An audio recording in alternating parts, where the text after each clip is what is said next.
Olá, nesse vídeo eu vou contar para vocês como que foi o processo de diagnóstico, como que a gente descobriu, como que a gente observou os primeiros sinais de autismo no Gustavo. Gustavo é meu filho caçula, que tem 1 ano e 9 meses hoje, mas a gente fechou o diagnóstico há 2 meses, quando ele tinha 1 ano e 7 meses. Então, como eu já falei em outro vídeo, o Eduardo, que é o meu filho mais velho, hoje tem 7 anos, já tinha o diagnóstico. Desde os 4 anos, a gente fechou o diagnóstico do Edu. Então, com o diagnóstico do Edu, quando eu engravidei, na verdade, antes mesmo de engravidar, eu já sabia que um próximo filho poderia vir com autismo. Tinha probabilidade maior de vir com autismo. Isso, inclusive, me bloqueou por muito tempo na ideia de ter mais um filho. Por muito tempo eu pensei em não ter outro filho, porque tinha medo. Tinha medo do que poderia vir, da demanda, se eu ia dar conta, de tudo, né? Foi um processo complicado, mas decidi que eu teria outro filho, que seria uma bênção, que independente se viesse com diagnóstico ou não, com autismo ou qualquer outro diagnóstico, qualquer outra condição, a gente ia lidar, a gente ia saber como fazer, a gente ia dar conta, ia vencer e, trabalhei muito a minha cabeça para isso, me preparei e aconteceu. Eu engravidei, fiquei muito tranquila, mas assim, no fundo eu tinha já uma certeza que seria autista. Eu não conseguia nem pensar que não seria, eu sabia que ia ser. E já sempre me preparei, falei, bom, eu vou ter que observar os sinais, né, com mais atenção, pra gente talvez adiantar, né, esse diagnóstico e tratar mais cedo e, promover uma qualidade de vida melhor, né, pra esse próximo filho. Porque o do Edu foi com 4 anos, né, então assim, teoricamente demorou um pouquinho, né. Então assim, já fiquei sempre mais atenta aos sinais. O Gustavo nasceu, tudo bem, tudo tranquilo, gravidez, tudo normal, mas fiquei sempre atenta. E sim, ele apresentava sempre bons sinais, um contato visual bacana, amamentou. Teve uma dificuldade nos primeiros dias de amamentação por conta da linguinha presa, que aí foi outro detalhe que eu já fiquei mais atenta também, já falei logo que ele nasceu.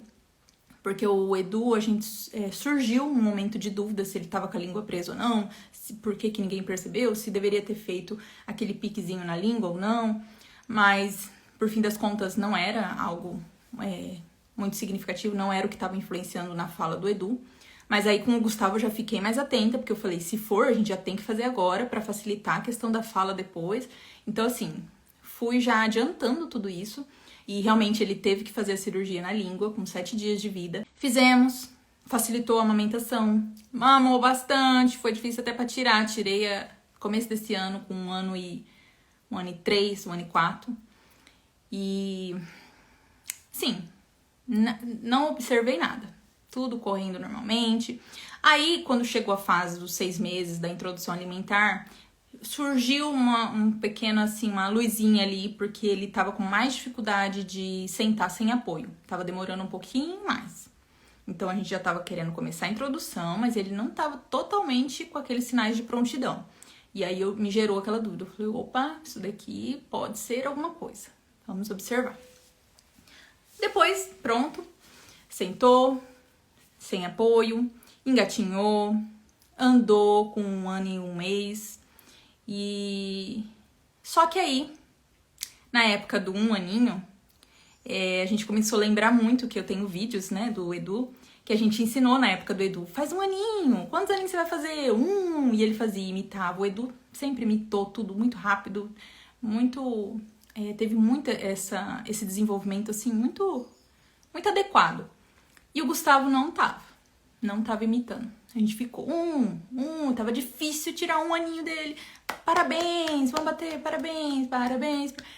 Difícil de tirar o parabéns dele. Aí uma vez ou outra ele fez, uma vez ou outra ele bateu, tal. Algumas coisinhas você conseguia tirar, só que foi questão assim de 1 mês. Ele completou 1 ano, 1 ano e 1 mês, 1 ano e 2 meses, não sabia mais nada disso. Você falava, você fez 1 aninho? Você tem 1 aninho? Não sabia mais. Parecia assim que ele ficava te olhando, tipo, não sei o que é isso, nunca aprendi isso. parabéns, vamos bater parabéns no aniversário dos priminhos, tá? Não sabia mais, não batia mais. Mas sempre mantendo um bom contato visual. Mas não imitava mais. Tudo que a gente tentava mostrar, apontar, ele não... Falei assim, lá o avião. Não olhava. Ele não apontava o dedo para as coisas que ele queria. Não tava balbuciando muita coisa. E então, assim, au, au, mamãe. Ele começou a falar só mamã, mamã, mamã, mas não era muito funcional, não era só pra mãe, era pra tudo. Qualquer coisa, quando você mamã, mamã, mamã, mamã, mamã. E só ficou nisso. E aí começou a despertar mais a minha atenção. Porque aí a gente tem outros priminhos da mesma idade, parecida. E eu comecei a fazer aquela comparação saudável, tá? Isso daqui já faz, isso daqui não tá fazendo. E aí, né? Aí pesquisava, estudava, falei, com essa idade é esperado que tenha que fazer, tal. E percebi, né? Só que sempre, né? Isso é muito comum de acontecer. A gente começa a falar pra uma e pra outra, então eu tô observando isso e tal. Não, mas você também demorou. O pai também demorou. O vô também demorou. O tio demorou. E fulano só andou com tanto tempo, só falou com tantos anos. Isso é normal, cada criança desenvolve no seu tempo, tal, não compara. Ok. Tudo isso a gente tem que levar em consideração. Sempre falo isso. Mas existem os marcos do desenvolvimento. São habilidades que a criança precisa desenvolver naquela idade. Foram estudos feitos, né, para observar aquilo. E realmente, dessa forma, identificar quando tem um atraso ou não. Porque existem atrasos. A gente não pode ficar se negando a isso, né? As pessoas às vezes não querem ver o que tá na cara, né? Pra não sofrer. Ai, não se preocupa com isso, não coloca isso na sua cabeça, não. O que tem? Né, gente? Ainda mais eu agora nessa situação que eu já tenho um filho mais velho autista, pra mim tava mais natural ainda. Eu já tava esperando que fosse mesmo autista. E a questão era só eu saber, assim, em que momento eu preciso já agir, entendeu? Preciso estar atenta. E aí comecei a estudar mais. Tô estudando nesses últimos meses aí bastante. E foi por isso que, há 2 meses atrás, quando ele tava com 1 ano e 7 meses, a gente procurou a médica e fechamos o diagnóstico, né? Os sinais dele também muito leves, muito sutil, muito, né? Tudo assim, pode passar despercebido. Fiquei por muitas vezes na dúvida, eu falei, bom, porque a fala dele é o que mais tem me chamado a atenção, o atraso de fala. Até hoje, ele tá com 1 ano e 9 meses, ele não fala nada. Ele balbucia ali mamã ainda, e esses tempos atrás saiu quase um tchau, au, um barulhinho assim, mas agora a gente faz de novo, ele já não tá fazendo mais. Então, assim, essa parte é a que tá mais, assim, evidente. E eu fiquei por muito tempo na dúvida, procurando ali informações. Tem que esperar até 2 anos? Porque tem um tempo ali, né? Até 2 anos eu procuro o médico. Vamos esperar, até 2 anos ele deve falar alguma coisa. Mas aquilo queimava aqui dentro. Eu falei, não pode. Quando eu tava lendo, pesquisando, 1 ano e meio, já tinha que estar falando ali umas 30, 50 palavras, acho que é. Falei, não pode ser. É muita palavra. Ele não tá falando nenhuma. E até 2 anos ele vai estar falando então quanto? Porque parece que com 2 anos é em torno de 100 a 150 palavras. Falei, não tem como. Então, a questão de imitar também, não tá imitando. Toda hora eu tô lá forçando. Ele tem um estímulo danado, porque tem um irmão mais velho, o Edu, que fala o tempo todo e mexe e nada. Falei, nossa, né? Geralmente com o irmão mais velho as pessoas falam, né? Vai aprender mais rápido, vai fazer mais rápido. E assim, essa parte não tá desenvolvendo, não tá apontando, não tá imitando. Então, assim, reunindo tudo isso, procuramos a médica e aí fechou o diagnóstico. Já começamos a intervenção, porque mais importante, gente, do que fechar diagnóstico, a gente não quer dar nome para as coisas assim. Eu preciso saber se é autismo ou não, tá? Agora eu sei. Não, isso daí não é o que eu quero, entendeu? Apenas saber o que é. Eu preciso ter o direcionamento do tratamento, porque é nítido que tem o atraso. E é óbvio que precisa tratar.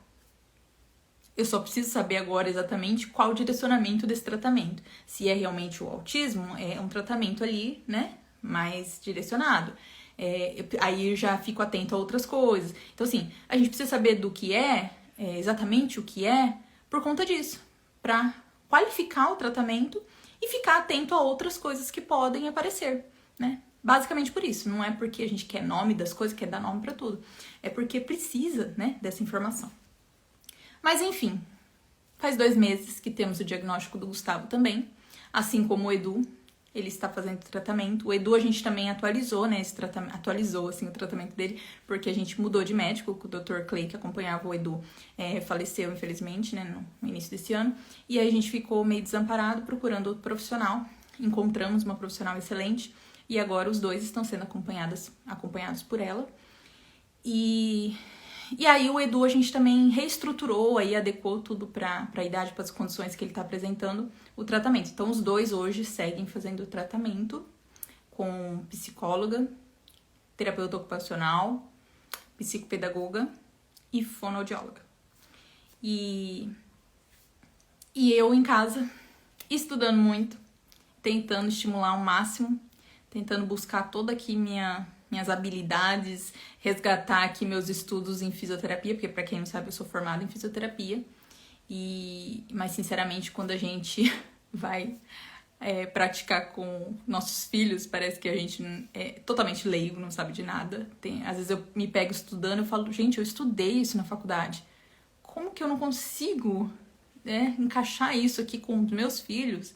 Parece que não bate. Mas é assim, né? Mas eu tô me dedicando muito porque eu sei que o local mais importante deles receberem o estímulo, o tratamento, tudo, a educação, porque são crianças, né? Estão em fase de desenvolvimento e educação, é em casa, é a família. Nós somos os principais, né? Se a gente tem que estar à frente aqui, nós somos os mais preocupados e interessados nessa evolução, nesse desenvolvimento, nessa qualidade de vida deles, né? Quem mais quer isso tem que ser o pai e a mãe, né? Então, tudo tem que partir da gente, tem que começar por nós. E aí eu estou me desdobrando bastante em relação a isso. E grata a Deus por ter essa possibilidade, por estar podendo cuidar deles. E aqui, né, venho compartilhar sempre com vocês as minhas experiências, como que tá sendo toda essa jornada, informar mais, conscientizar mais as pessoas sobre o autismo, que eu acredito que é algo muito importante da gente ter noção do que é, de como lidar, como identificar. A gente vê as pesquisas apontando um número cada vez maior de diagnósticos chegando. Isso porque as informações estão sendo, né, mais acessadas. Então, todo mundo aqui, ó, eu tô falando aqui pra você agora tá adquirindo uma informação. Você vai olhar o seu filho, o sobrinho, você já vai perceber alguma coisa que você escutou. Então, as informações estão correndo. Então, a gente tá identificando mais cedo, identificando mais vezes. Os adultos estão se identificando mais através do diagnóstico dos pequenos. Então, é por isso que a gente vê aí casos aumentando. E lógico, né, as pesquisas, a medicina sempre avançando, e a gente tem cada vez mais recurso, né? E isso é muito importante, isso é bom. Isso é bom porque é qualidade de vida, saúde que a gente está promovendo para muitas pessoas, né?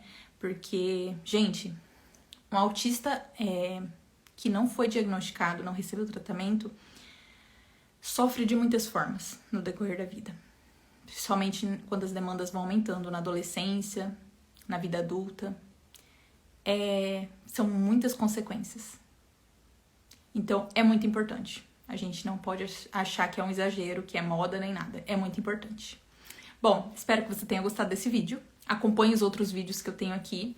Eu já falei sobre o diagnóstico do Edu. Vou falar sobre a doença que eu tive em 2019, que foi logo após essa doença que a gente começou a ver os sinais do autismo no Edu. Então, eu acho que é uma experiência muito importante também de ser compartilhada. E espero que vocês tenham gostado. Compartilhem aí para informar cada vez mais pessoas.